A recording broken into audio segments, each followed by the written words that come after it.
అవుగన్ని ఈ నడుమ యాదగిరి గుట్టకోయిన రేవలన్నా కొత్తగూడిలా పనులు జోరుగా నడుస్తున్నాయి. అప్పుడప్పుడు శిల్పులు ఆఫీసర్లే సీఎం సార్ తానికి వచ్చి పనులు ఏడదాకా వచ్చినాయో చెప్పిపోతున్నారు. కొత్తగా సారిచ్చే సలహాలను కూడా తీసుకుంటున్నారు.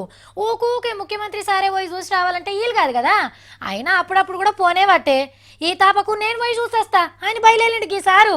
కేసీఆర్ సార్ చేపిస్తున్న పని ఏడదాకా వచ్చిందో అరుచుకునేందుకు ఎవరు పోయినరు అనుకుంటారు మరి. ఎవలో అయ్యవారిని ఎదుర్కొంటున్నట్టు అనిపిస్తుందిలే.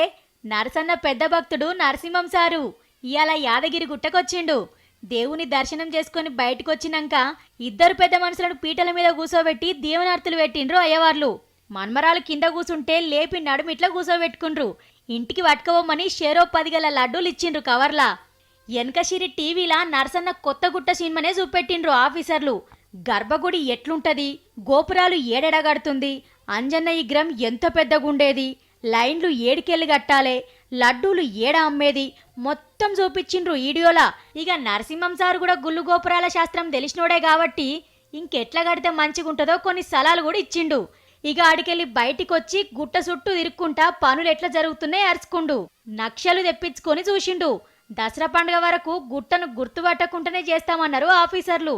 సీఎం సారు సురువు చేసిన ఈ కార్యాన్ని ముంగటి తీసుకుపోయేందుకు గవర్నర్ సారు కూడా శాతనైన కాడికి దండలాడుతాండు. నరసింహం అని పేరు పెట్టుకున్నందుకు గీ తీర్లా ఆ నరసన్న రుణం తీర్చుకుంటున్నట్టున్నాడు.